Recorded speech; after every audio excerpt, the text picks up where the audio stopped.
Nós estamos num momento muito delicado da história do nosso país. Talvez não haja em nossa história um momento tão preocupante como esse aqui. Nós temos visto, nos últimos anos, o país mergulhando numa crise moral. É uma crise financeira, é uma crise política, mas antes de qualquer coisa, ela é uma crise moral. Você que fez o módulo História da Igreja comigo, você já tem mais fundamento e mais discernimento, porque eu te trouxe informações das raízes da maioria dos partidos de esquerda. Eu não consigo entender líderes evangélicos que se dizem marxistas ou socialistas. Por quê? Eu já contei essa história aqui inúmeras vezes. Eu sou descendente de russos e polacos que fugiram da Revolução Comunista em 1917. O meu avô chegou aqui no Brasil 2 anos antes. Meu bisavô, já crente, correu de lá. Por quê? Porque essa revolução, ela implantou o comunismo em muitas nações, como Polônia, como Ucrânia, como Romênia, entre muitas outras, e simplesmente eliminou, extirpou, extinguiu as religiões onde quer que essas nações estejam sendo dominadas. Eles prenderam pastores e eles mandaram pastores para Sibéria para morrer de frio, para serem torturados e morrerem congelados. O bloco da União Soviética, ele mergulhou numa densa treva espiritual, numa densa escuridão espiritual por 70 anos. Você chega na Rússia hoje e tenta pregar o evangelho, as pessoas não têm ideia nem de que seja Jesus. E essa filosofia é a filosofia que move todos os partidos de esquerda. Os ideais desses partidos são os mesmos ideais de Karl Marx, são os mesmos ideais de Engels.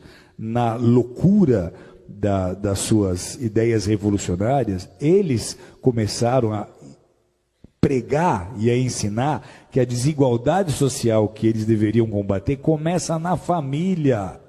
Eles começaram a dizer que antigamente, se você lê a literatura que fundamenta as ideias desses partidos, eles começaram a pregar que a desigualdade social, ela começa na família, porque lá atrás, segundo eles, quando nós viemos dos macacos, não havia marido e mulher. Todo homem era de toda mulher era de todo homem, e os filhos não eram de ninguém, os filhos eram de todos, como os animais. E todos dividiam e compartilham tudo aquilo que eles tinham. E aí alguns mais espertos resolveram plantar em maior quantidade, ter um gado em maior quantidade para ter uma maior provisão, e para isso eles precisavam de gente trabalhando, e aí eles começaram a tomar mulheres para eles, gerar filhos para colocar como escravo no trabalho. Então eles dizem, a família é a culpada da desigualdade social, e essa é, queira você acreditar nisso ou não, a raiz que movimenta tantas ideias e tantos projetos de lei que tentam sendo aprovados,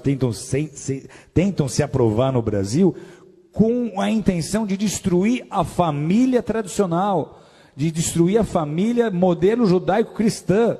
Esses são os partidos, amados, que estão imputando na educação as cartilhas de gênero sexual, como nós temos vendo, de ideologia de gênero. Esses são os partidos que estão apoiando os direitos humanos, como vocês têm visto, que apoia muito o direito do bandido, do assassino, mas não quer saber da vítima. E eles transformaram, nesses anos que estiveram o governo, o Brasil no país que nós somos hoje. Não só mergulhado em crise moral, mas financeira.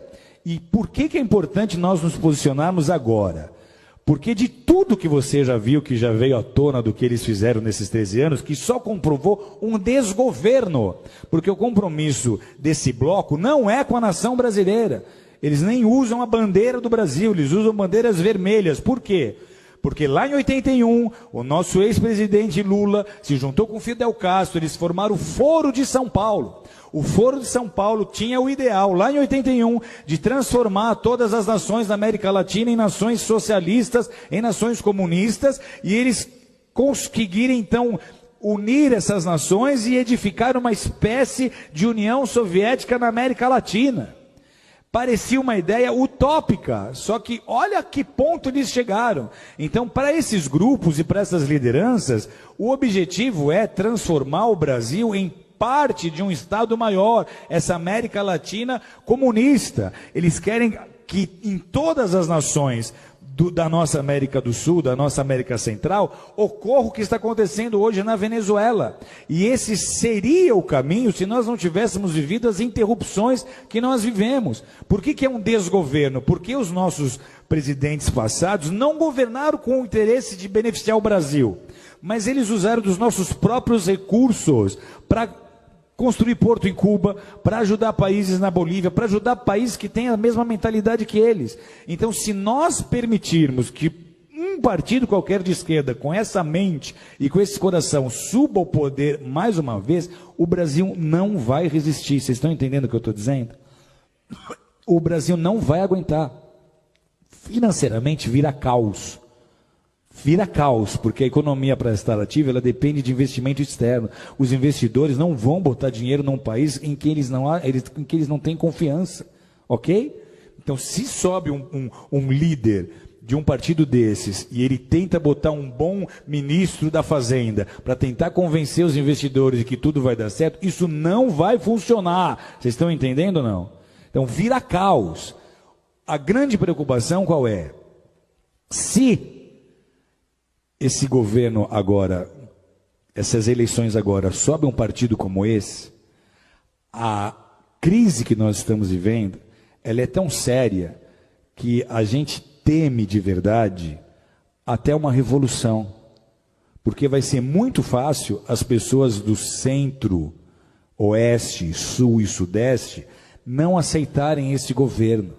Vai ser muito fácil nós começarmos a ver manifestações políticas sérias. Vai ser muito fácil a população começar a exigir uma intervenção militar. Uma intervenção militar era um assunto nem cogitado em rodas de bar há 2, 3 anos atrás, mas hoje está se tornando um assunto em pauta, porque se nada acontecer, amados, alguém aqui conhece alguém que morou na Venezuela, que veio da Venezuela? A Venezuela, até muito pouco tempo atrás, era um país próspero. Eles têm petróleo. Sabe o que falta hoje na Venezuela? Falta papel higiênico. Sabe o que aconteceu há 4 anos atrás? Eu estou numa sauna, no Vale Nevado, conversando com um venezuelano que tinha ido esquiar. E ele conta, a Venezuela está faltando papel higiênico. Isso há 4, 5 anos atrás. E eu falo, mas como é que começou isso? Ele fala, começou como está acontecendo com o Brasil. Começou trazendo médicos de Cuba. Então, tudo que eles fizeram na Venezuela, eles iam tentar fazer no Brasil. Se nós dermos a oportunidade deles subirem ao governo de novo, não será mais como foi da primeira vez. Você não vai ver o Lulinha paz e amor. Você vai ver o Lulinha revolucionário que vai tentar implantar o modelo político que ele acha que é o melhor para o Brasil. Sabe o que acontece com a igreja num cenário como esse?